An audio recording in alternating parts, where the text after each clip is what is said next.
Are you wondering if you can use coloured pencils over the top of pastel? In this video, I'm going to give you my opinion and also some advice on this topic to help you decide if you personally want to try it out and if it will actually work for the type of artwork that you like to create. I'm Kirsty Rebecca and I make drawing and painting tutorials that are easy to follow even if you're just starting out. While I answer this question, the drawing in the background will actually be a coloured pencil over pastel drawing, so I'll go through the positives and the negatives and give you my tips for working with this technique. If you do want to follow along with a real-time step-by-step version of this tutorial, then I have that available on Patreon, so I will leave a link for that in the description below.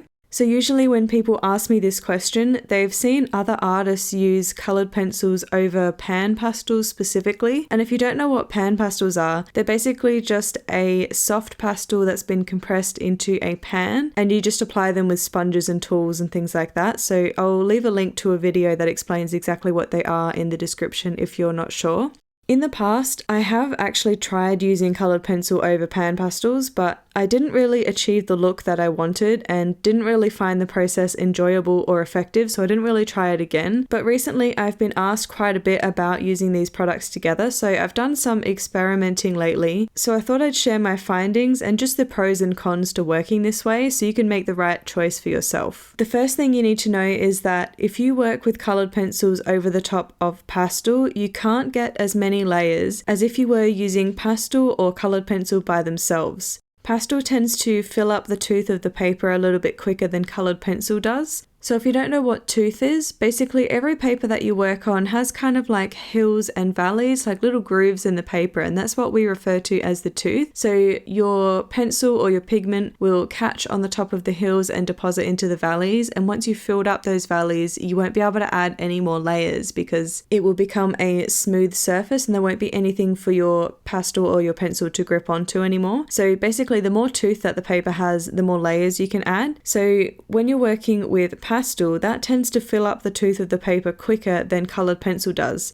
So it basically makes it harder to add the coloured pencil on top if you accidentally add too much pastel to start with. However, when you work with pastel pencil on top of pastel, it actually goes on easier. Even if you've used up a lot of that tooth, the pastel pencil is more likely to stick on top of pastel than a coloured pencil does. When you work with coloured pencil by itself, you can actually add more layers of coloured pencil on top of the previous layers of coloured pencil quite easily. Whereas when you have a layer of pastel down, there's only a limited amount of coloured pencil that you can actually add on top of that because it doesn't sit on top of the pastel as well. So that's just something to keep in mind. So for me, it determines which subjects I would actually choose to use this method on. I wouldn't choose something that requires a lot of layers like fur or portraits, for example. I know that other people do portraits using this technique, but for the way that I work, I like to build up the layers to create a more realistic skin tone, whereas some other people don't add as many layers. So it's kind of up to you and the techniques that you like to use, but just keep in mind that you can't add as many layers as you would if you were just working with coloured pencil by itself or pastel by itself. So the second thing that I found is that if you want to use coloured pencils for details and things like that, it does speed up the process a little bit rather than adding many layers of coloured pencil as your base layer, so you can use the pastel instead. So a lot of people choose to work this way because it does speed up that process of layering coloured pencil. If you're working on subjects like this that are a little more simple or like landscapes, flowers, still life, and things that don't have as many layers, then this would work pretty well and it does work pretty quickly. The third thing that I've found is that it allows me to add a little more detail on top of my pastel than I can get using pastel pencils. So if you've worked with the pastel pencils before, you would know that it's hard to get a fine point, and if you do, it breaks or it doesn't last very long. So getting those really fine details with pastel can be quite challenging. So using this technique where you use coloured pencil instead is a good way to get those details in.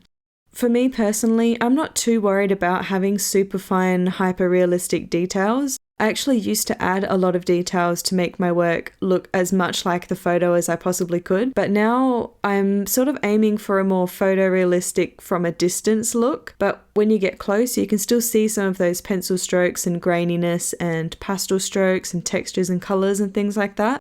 So I find that I get the perfect amount of detail for me personally just with the pastel pencils, even though they don't get super sharp.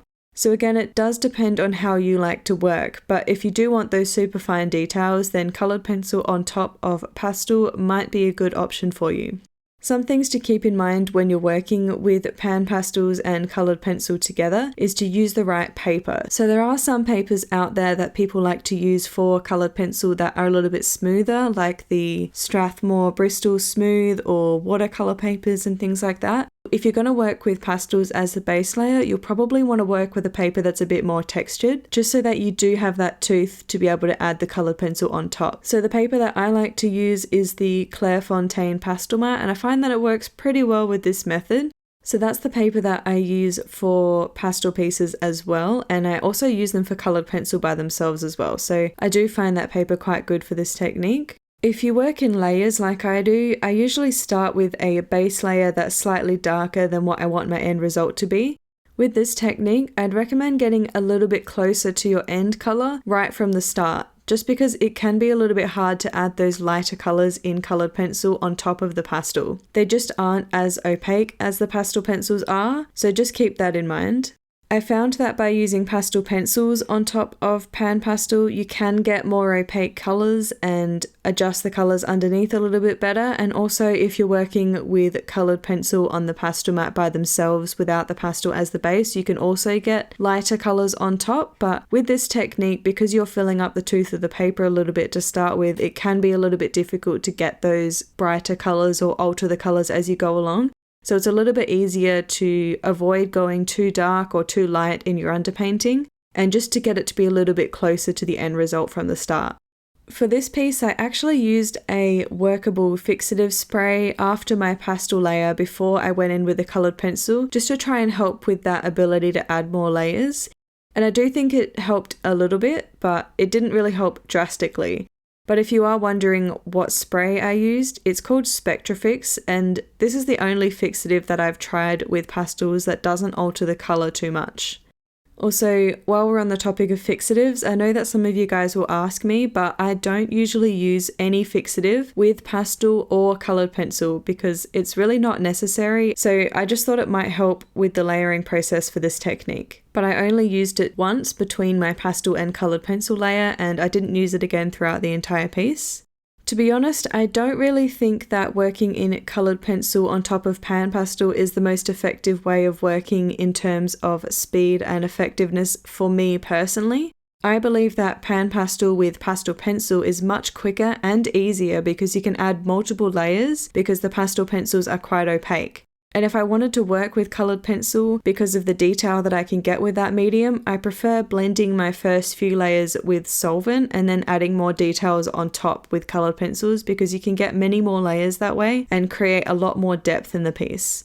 And if you work on pastel mat with this technique, you can also add lighter colours on top of darker colours quite easily as well. The only time I would personally work this way by adding coloured pencil on top of the pan pastel is if I wanted to change it up a little bit, if I'm getting a little bit bored with just one medium, and if I'm working on a simple subject that doesn't really need a lot of layers, but also a subject that I'd like to add a little bit more detail to. I have seen a few people use this technique on other types of papers, like a lot of the sanded papers like UArt and Fisher 400 or the Lux Archival, and I haven't actually tried any of them because they're very hard to get access to in Australia. I've only used the pastel mat, so if you did want to look into this further, you could potentially try some of those papers as well, because they might work a little bit better than the pastel mat does for this technique.